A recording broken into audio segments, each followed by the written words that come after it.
Hello everybody and welcome back to another video. I know originally I said I was going to make a video talking about hero bans. I still want to make that video. I'll try to make it at some point this week. If not, I'll try to get to it next week. But today I wanted to talk about something else because it's on a bit more of a time crunch.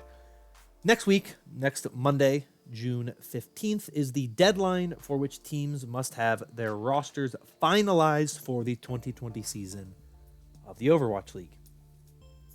Now, there's a possibility that date has changed because of COVID, but there has been no update that I have seen to confirm that. So I am under the impression that that is still the date at which the deadline will come.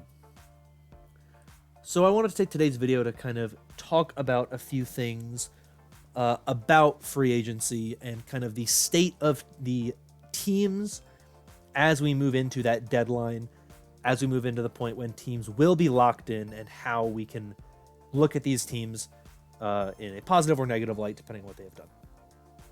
So I want to go over 3 topics. I'll try to keep each of them somewhat brief to try to keep the two from getting too long. First thing I want to cover is the things that have already happened. So roster moves, head coach signings, anything like that. The second thing I want to talk about are some rumors that I want to debunk and shoot down, and use them to then jump into my third part, which is actual free agent moves that I would see potentially happening from teams and players that get signed or that make signings in both the Overwatch League and Contenders. May seem a little jumbled and all over the place, but it will make sense, I assure you. Let's start with part 1, which is the things that have already happened so far over the past week and a half, 2 weeks, and maybe a little bit longer depending on the team and the situation. I want to start with NYXL because I think the NYXL moves are arguably the biggest ones that have happened so far. New York has had 3 things happen to them over the past couple of weeks. First one, of course, was the addition of Hacksaw, or I should say the biggest one was the addition of Hacksaw. Hacksaw coming to this team provides a range of new play styles to this team just because Hacksaw's aggression and the heroes that he brings. He changes a lot for this team. In addition, Mandu, main support player, has turned 18. He is known for his aggressive Lucio playstyle, so another more aggressive player. And Nene, who was in North America, in New York specifically because of a surgery, is now finally with the team in Korea. So 3 things happened for New York. I think that's huge for their team and their potential success in the second half of the season. If New York has a really big surge late in the season, this week is pretty much the turning point where things start to change for them. Moving on to the Washington Justice. Stitch and Janu both had their contracts extended, and both are now in America with the team. So that's good for them. Elivote, of course, leaves the team, mutually parts ways because he felt that his place on the team was no longer really needed, and he wanted to go pursue his own personal, growth and do that away from the Justice. And John Galt, their head coach, has retired to go back to school. With the Dallas Fuel, they acquire Paintbrush in a trade from the LA Gladiators, and Zachary retires from the Dallas Fuel.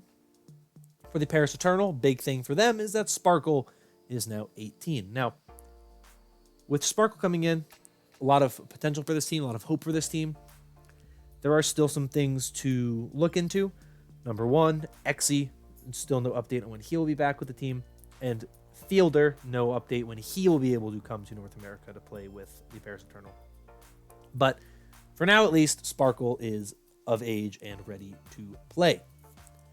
The Toronto Defiant have signed Numlocked, a new main tank for this team.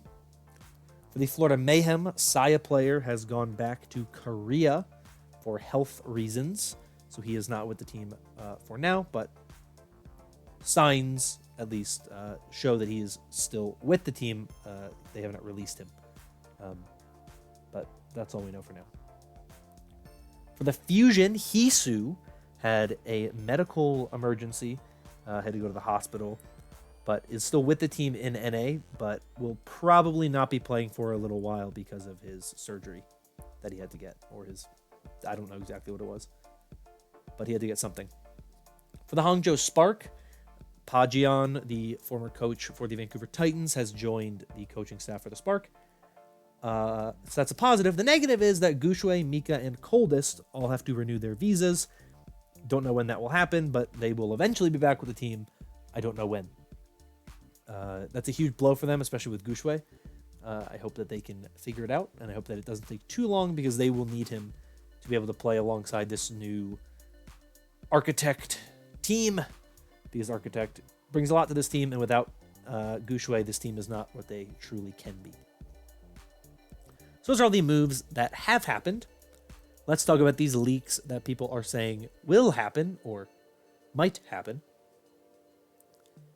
And a lot of them are pretty dumb or make no sense.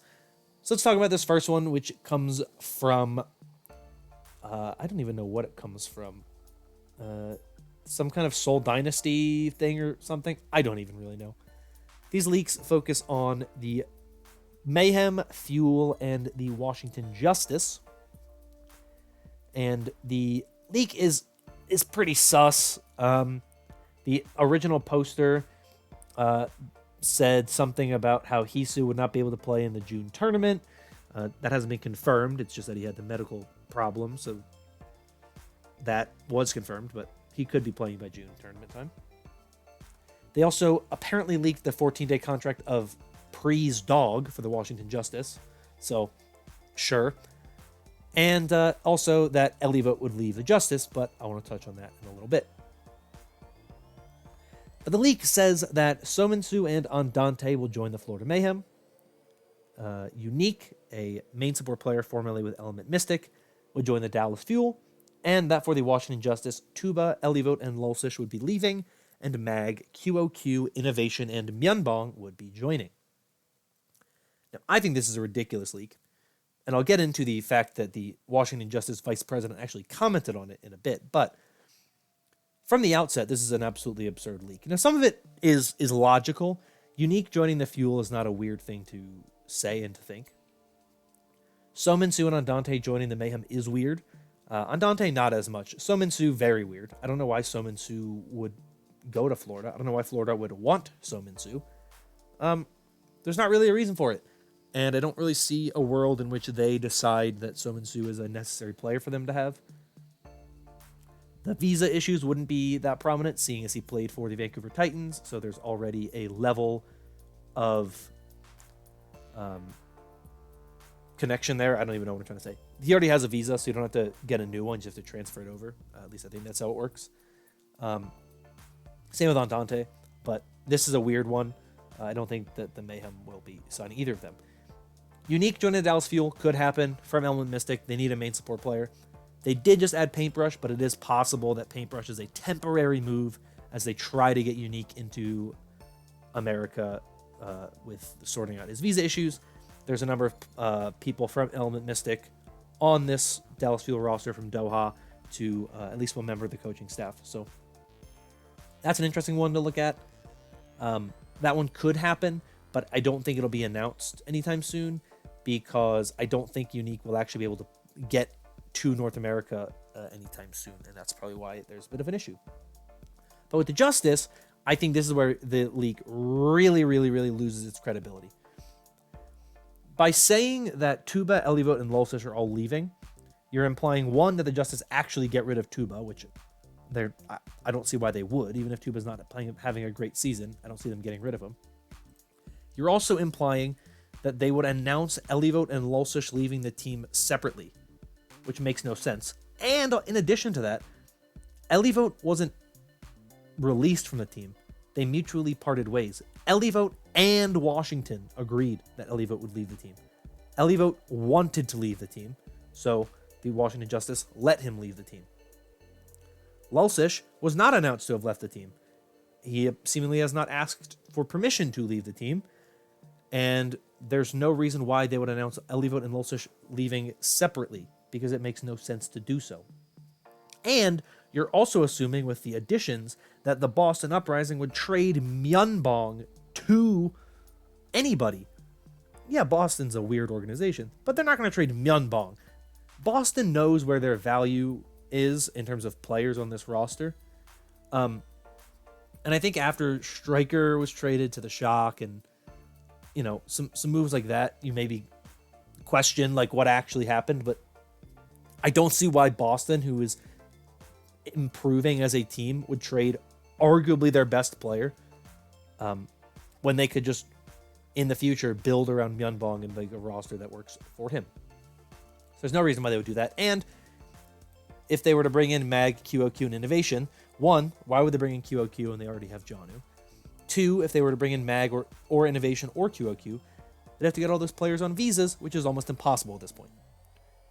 And that is an exact point that the Justice VP comments on. He basically says, look, if you believe this leak, you're assuming, one, this leaker knew that Pri would just make a joke that he found out about the day he walked in. Two, we would drop Tuba, who we said we would be keeping through 2021. Three, we'd be dropping Lulsish, who we said we would be keeping until at least we got him through the visa process. Four, we'd be trying to bring in 3 new Korean players and get them in the US on visas by the end of the season.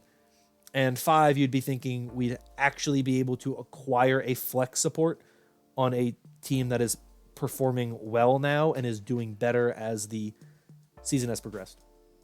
This leak makes 0 sense. And I don't see how people really bought it when the second I saw it, it made no sense. So this leak, pretty dumb, pretty bad.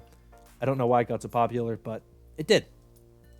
I'll link to it and the comment by the Justice VP in the description. The other leak said things interesting. It said that Hacksaw would go to New York, Twilight would go to Shock, but it also said that Nene and Libero would be traded to Washington. Hacksaw to New York has been rumored for months, so it's not that weird. Twilight to Shock is a move that made a lot of sense, because the Shock were a good team who had a clear weakness with Ana, and if you can bring in Twilight, who is arguably one of the best Ana players in the league, you will solve that problem. So those are 2 things that anybody could have really predicted. Nene and Libero to Washington, I guess in theory could happen, but there's no real reason to think it would.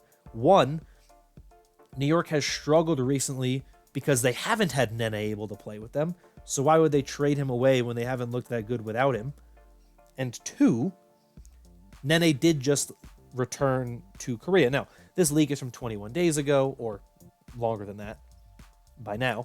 So at the time, you know, Nene was just kind of, you know, who knew where he was going to be. It's a little different at that point in time. But Nene's not going to get traded because they need him.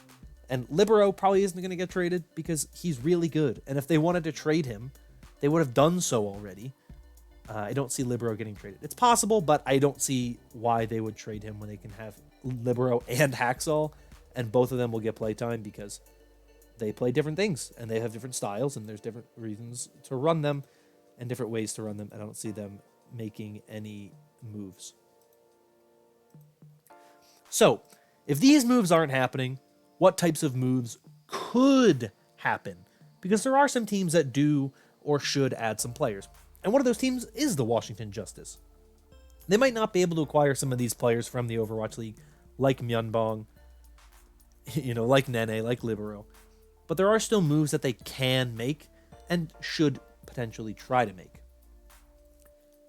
But as I mentioned, the difficulty with trying to bring in Korean players right now is the fact that you would have to get them on a visa, and it would be very difficult to get a bunch of Korean players into the US on visas with the remainder of the season.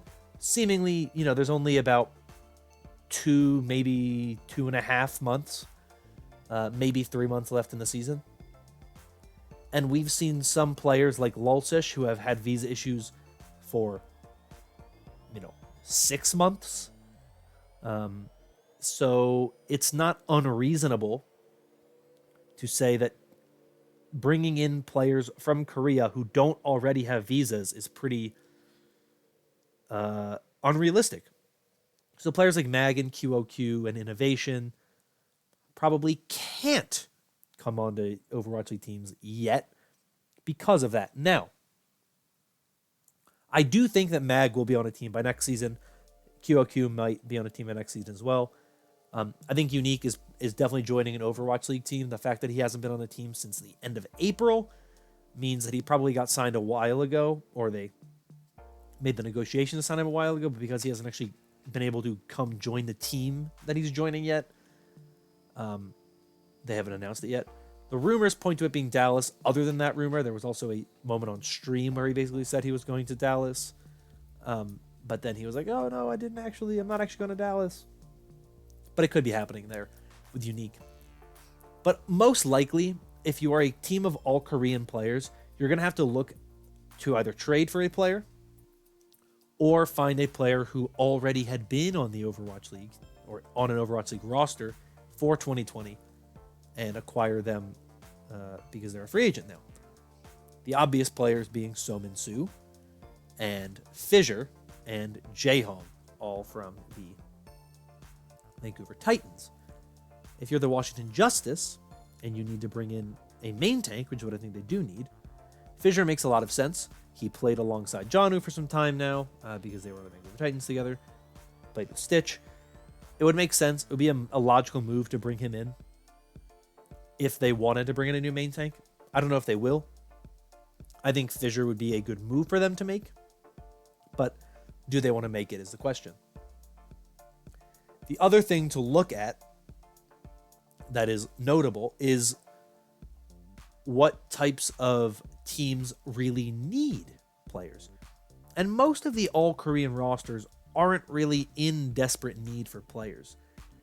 The teams that I look at as potentially wanting to bring in players, your Gladiators, your Uprising, your Defiant, don't have Korean rosters. They have mixed rosters. So they can afford to bring in players from NA contenders who can come and play for the team, and they can have players who are in North America already, either because they are American or they have been playing on a visa already, and they can come in. And you have teams like Third Impact and Team Doge who have been having great years so far in contenders. Team Doge, there's been a lot of discussion around them recently, specifically in how good of a team are they. And there are a lot of people saying that they could be a top 5 team in North America right now.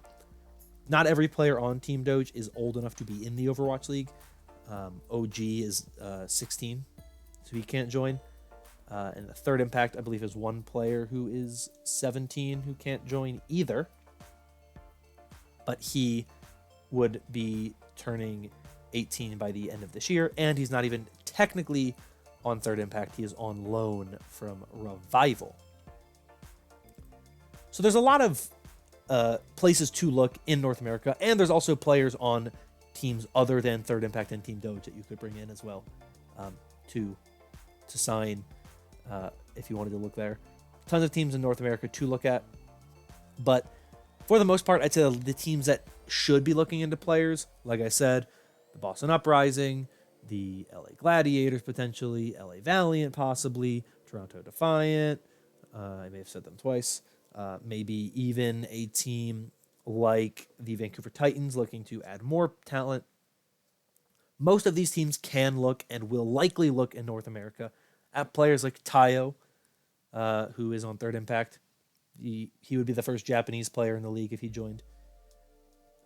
Looking at your Team Doges, your Third Impacts, looking at those teams to find players to bring in to bolster their rosters. I think it's possible that a player like Unique ends up on the Dallas Fuel and Paintbrush is only there as a temporary fix.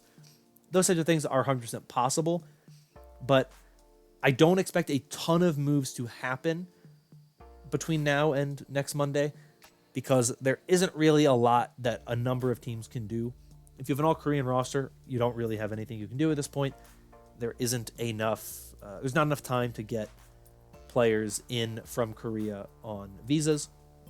If you're a mixed roster, there's a huge pool of talent in North America, but there's a lot of teams and a lot of players in Contenders who don't want to play for some of these bottom teams, who don't want to play for your Boston Uprisings, who don't really want to play for your, really just poorly managed organizations, and they're going to probably just wait and just see what happens in the offseason when they actually can get more offers. So don't expect a ton of changes. There are a couple here and there that could happen, but for the most part, I would say there's likely not going to be much more that happens so far. But it's possible. That is where I'm going to end this video off. If you enjoyed, consider liking and subscribing. Comment down below your thoughts on anything I talked about, whether it be your thoughts on these leaks, whether it be your opinions on any of the things that we know have happened over the past couple of weeks. Players you'd like to see join the Overwatch League from Contenders.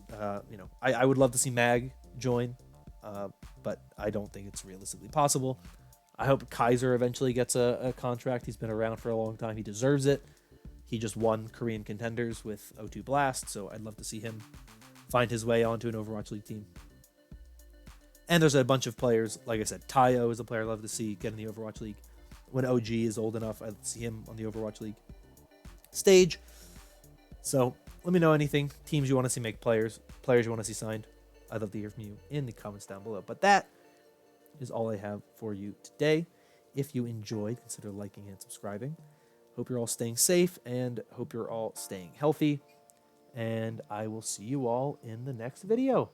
Bye-bye.